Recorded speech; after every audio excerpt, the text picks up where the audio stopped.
Hi, and welcome to this video featuring chocolate peanut clusters cooked in the slow cooker. It's an easy, delicious dish that anyone can make. At the end of this video, Larry will show you a couple of different ways to finish your candy, so please stay until the end. Here we go. Hello everybody, I'm Larry at Larry Under Pressure, and today we're fixing a delicious dessert or candy. It doesn't have to be a dessert, and I think you'll enjoy it.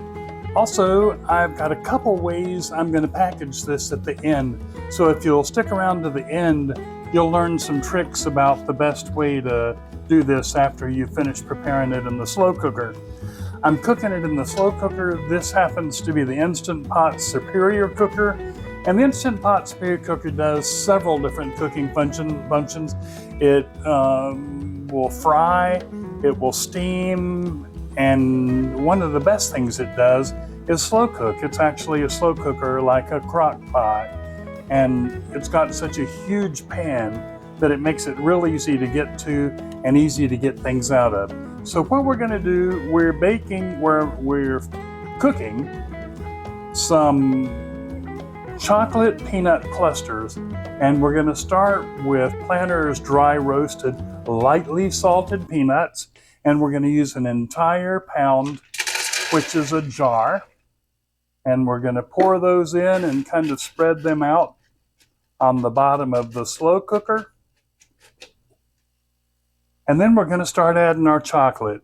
The next thing we're going to add is 1 pound of almond bark chocolate chunks that I've broken up. And, it comes in kind of a big slab. And I've broken that slab up into pieces so it'll melt easier. The next thing I'm going to add is 1 pound of almond bark white chocolate. And I've broken it up into pieces as well. And I'm going to move it around so that it has a chance to melt nicely. The next thing I'm going to add, and I've used just a Hershey's dark chocolate bar, and I've broken it into pieces, and I'm using about 4 ounces of that. And I'm going to put that in here so it can melt as well. And the last thing I'm going to add for now, up until the end, is 1 bag of, and these look like tiny ones, which is just fine. It's a 12-ounce bag of semi-sweet chocolate morsels. Let me make sure this is a 12-ounce bag. Yes, it is. And I'm going to pour those in. It doesn't matter if they're the tiny ones like these or they're the normal size ones, as long as you get 12 ounces of them in there. And you'll notice I'm not stirring. I'm not going to stir this up. We want it to stay in layers like it is. There's a couple morsels left here on the plate, so we're going to get those in. Now, we're going to move to the front. First of all, we got to put the lid on. Let's do that.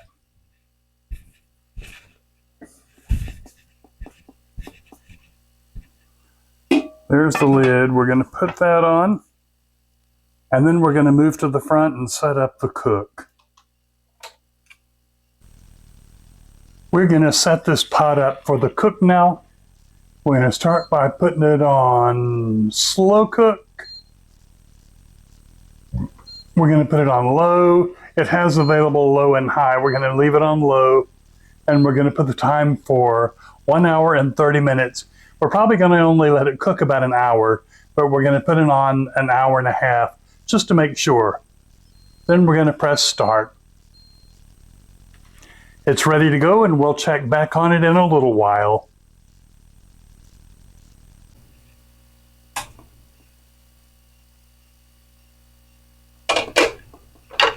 I don't know if you can see in the camera, but it's beginning to melt. It's looking real good, especially these chocolate morsels are all melty, and it's all beginning to melt, but not nearly far enough along to dish up. So we'll put the lid back on and let it go for another 30 or 40 minutes, and then we'll check in on it again. Okay, as you can see, we have 27 minutes left on the timer. That means we've been cooking for about an hour. Let's take a look. Let's see where we are with these. Yeah, look, the chocolate's melted. It's looking really good. At this point in the cook, it won't matter how much you stir it. The worst you can do is break up a few of the peanuts, and that's okay. That won't hurt a thing. Again, this has been cooking for about an hour on low in the slow cooker. Could be crock pot, could be any number of different appliances.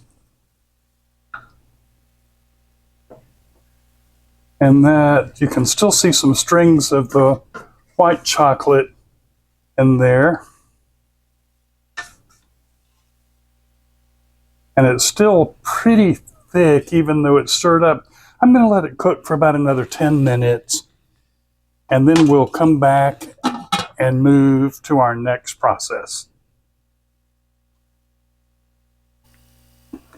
This has been cooling now for 10 minutes.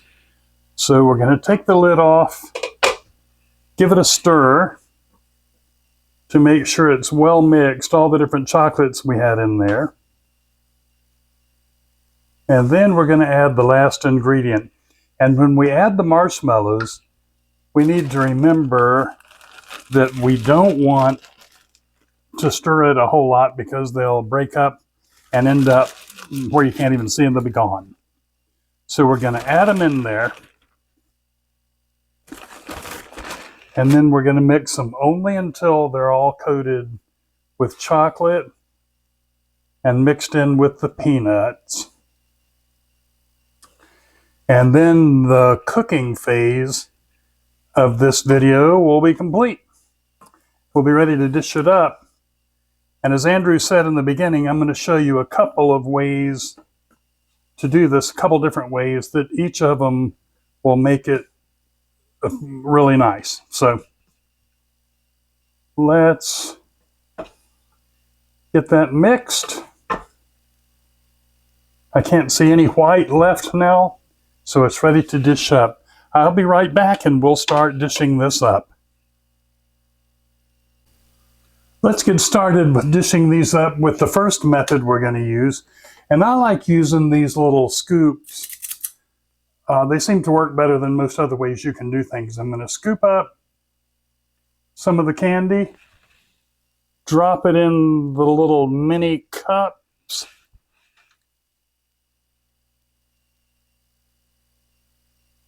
and that'll be the first way we do it. That works real well, and it almost looks like candy that you buy. Commercially made candy when you get through with it. So I'm going to finish these up and then I'll come back and we'll take a look. Now you can see I've finished them and I've added a little multicolored candy sprinkles to all of them so they'll be more appealing to the eye. Won't make them taste any different, but I've finished those and now we're ready to move on to the second way we're going to serve these. One thing to keep in mind with dishing these up is you don't have to panic. It takes them a long time to actually harden up after you dish them. So the second ones we're going to do, I'm going to be using silpats. You can use wax paper. You can use any kind of different things you want to do them. I'm going to dish them up here on this silpat because I like being able to put it right in the dishwasher when I'm through with it. But you don't have to do it that way. I'm going to put them out here, and then I'll bring you back as soon as I finish with this tray of them. I finished that tray of them, and it made 15 pretty good sized ones. I'm going to go ahead and sprinkle them with multicolored candy sprinkles, and then we'll call this tray finished and begin the second tray.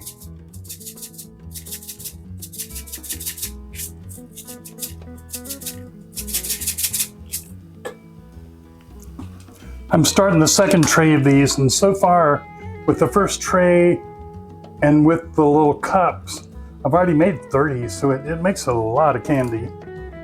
I'm gonna go ahead and make this tray, and then we're gonna put the candy sprinkles on it, and we'll see how many more we have still in the pot.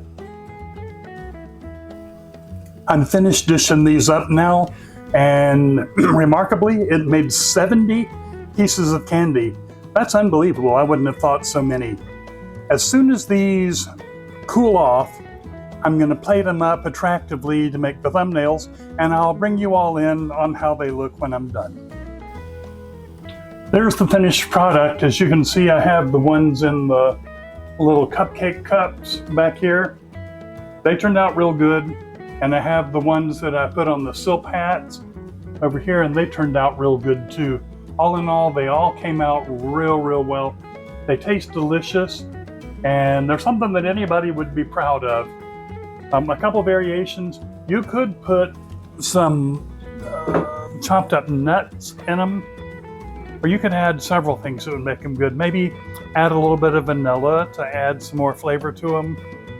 But all in all, they're pretty hard to beat just as they are. So I highly recommend that you try them. If you're looking for a slow cooker like the Superior cooker that I just used, there'll be a link below to purchase that if you like. And you can get it for the regular price, but I'll get a little bit of commission off of it, and it helps the channel. If you've enjoyed this, we'd love to have you as a subscriber. If you're already a subscriber, you know we love you, and we're always glad to have you back on. If not, please consider it. Also, please click on the share and share this video, and click on the notification icon so that as I load new videos, you'll be notified immediately. We always appreciate you watching, appreciate your comments. Actually, this cook was a result of several comments I had from people who are already subscribers to the channel. After this part of the video, I also have done something that I've had several of our viewers ask for, and made just a little still shot of a behind the scenes of the way the cameras are set up and how this looks behind the scenes that you might enjoy. Again, thanks again. We always enjoy you being here, and we'll see you on the next video. Hope you've enjoyed this delicious video. We do it all for you and love having you join us. A full recipe is in the space below and is easily printed for your records. Following this segment, we've included a still shot of the camera setup Larry uses in these videos. This is a response to requests from several subscribers. Until next time, happy cooking. Take care. Here is a small picture of the 2-camera video tripod system Larry uses to film Larry under pressure. If you have questions, please leave them in the space below.